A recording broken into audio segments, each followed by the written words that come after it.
Okay, so let's take a look at how we can draw the 5 basic shapes as simply as possible. Linear. Now, first off, any 2 atom will always be linear. So let's look at hydrogen fluoride. So this would be its Lewis structure. When we draw the shape, we simply remove the lone pairs. This would be linear. Any 2 atom molecule, of course, would be linear. Let's look at another one, another linear shape, and this wouldn't be a 2 atom molecule, this would be 3. Carbon dioxide. So always draw the Lewis structure. That's your key to determine what the shape is. For carbon, it has 2 double bonds. There's no lone pair on the carbon to repel these double bonds anywhere but completely opposite one another. So they're getting as far away from each other as possible. So the shape looks just like the Lewis structure, but without the lone pairs on the oxygens. And you are responsible for the bond angle. And the bond angle here is 180 degrees. Bent. Water is a good example for bent.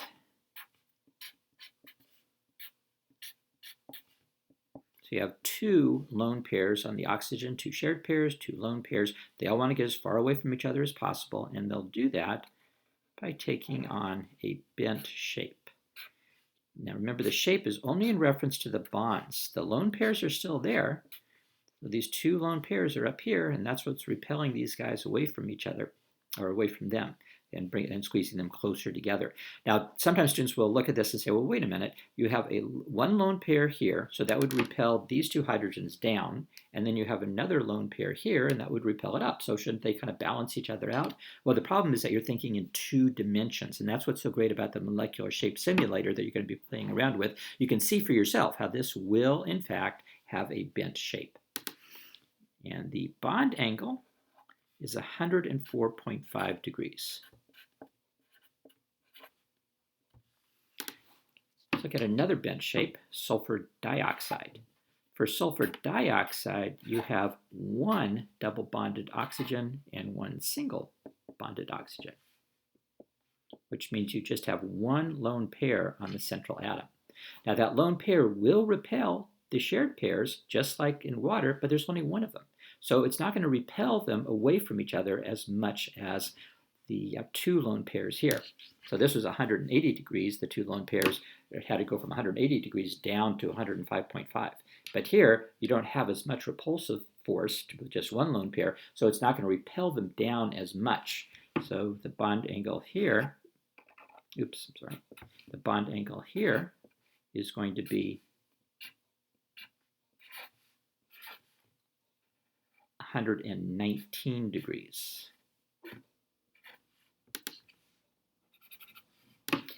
So it's quite simple. Just remember that if it takes on a bent shape, it's going to have if it has a bent shape with just single bonds, it'll be 104.5 degrees. If you have a double bond, 1 double bond, it's going to be 119 degrees. And you might ask, well, what if there's 2 double bonds? Well, if there's 2 double bonds, that lone pair wouldn't be there, and you would have a shape like this, linear. All right, next. Look at trigonal planar.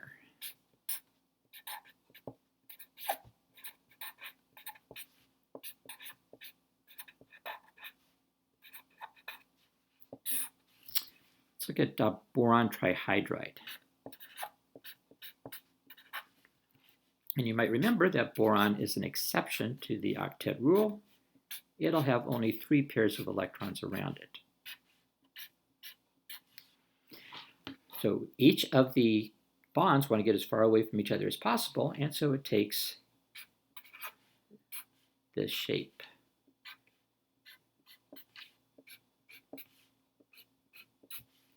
And the bond angle here is 120 degrees, as you might guess.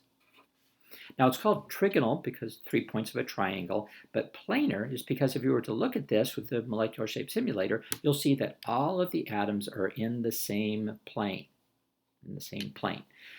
If they weren't, well, then that would mean that the hydrogens are being squeezed closer together than they would be otherwise, and there's no lone pair here for that to occur. Again, the molecular shape simulator you can just immediately see why this would have a planar shape.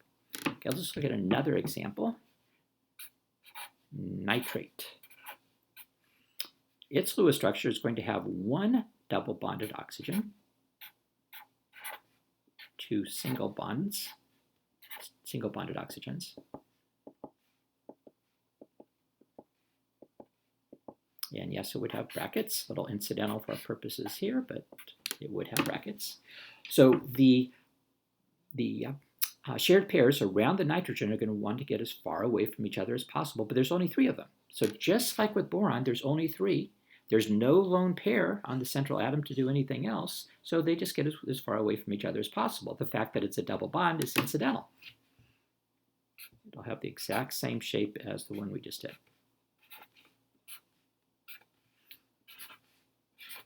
(120 degrees). All right, that's trigonal planar. Next, pyramidal. So IB kind of likes it called trigonal pyramidal.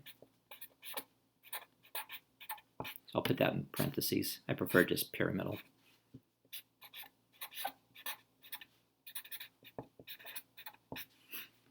So pyramidal, ammonia is a good example for that. Draw the Lewis structure. You're going to have a lone pair on the central atom. And all of these pairs, whether it's a lone pair or shared pairs, will want to get as far away from each other as possible, and it'll take this shape. Again, I'm showing you how to draw this as simply as possible. And what you need to understand is that this hydrogen here, you can either think of this as coming out at you or behind you. And you have this one lone pair up here, of course we don't draw it for the shape, that repels these guys closer together. And the bond angle for pyramidal is 107 degrees. And last, tetrahedral.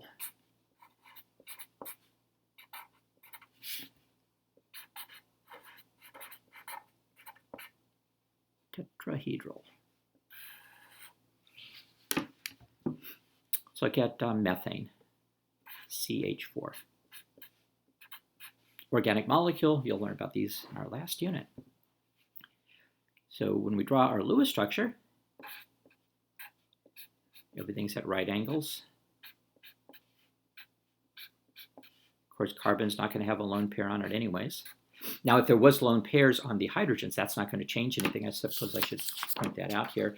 When we're talking about the shape, it's always in reference to a central atom. So that's how we're looking at the fact that we had lone pairs on the oxygens here, that was incidental. That doesn't matter. So the fact that I could have fluorine here, which would have dots around it, and it still would have this as our Lewis structure, carbon bonded to 4 atoms. Now, each one of these bonds are going to get as far away from each other as possible. Now, it's going to be exactly the same like ammonia. You have 3 shared pairs, 1 lone pair. They all want to get as far away from each other as possible. But we don't draw the dots in here. We only draw the bonds. Well, in this case, we do have 4 bonds. So it's going to be exactly the same shape as this, except the lone pair that we didn't draw, because we don't, will now be a bond. And so methane will have 4 bonds to it.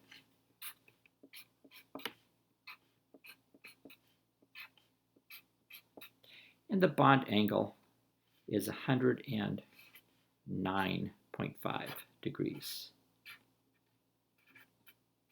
Now, the way that it's drawn here, it looks like this is a big angle and this is a much smaller angle. But again, we're making a very simple drawing of something in 2 dimensions that is in fact 3 dimensions.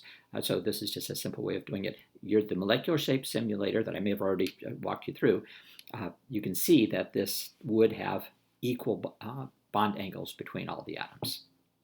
All right, so the takeaway here is that if you're asked to draw a linear shape, this is how you would draw it. Whatever, replace the atoms. If it was bent with just single bonds, 104.5 degrees. If you had one double bond, it would be 119 degrees. Trigonal planar. There'll be no lone pairs on the central atom, and they'll be equally spaced 120 degrees away from each other. It doesn't matter that there's a double bond. Pyramidal. Pyramidal and tetrahedral, very similar, except rather than there being one lone pair on the molecule, there's no lone pairs. So this, you can see the similarity between these two. The only difference is that I haven't drawn something off of the nitrogen here, whereas I have here. Now I should point out that the lone pair here repels a little bit more than the shared pair here. And so the bond angle here is 109.5 degrees, but the lone pair repels these guys a little bit more, so it's 107.5 degrees. So a slight distinction between the two. All right, those are the 5 shapes you need to be able to draw.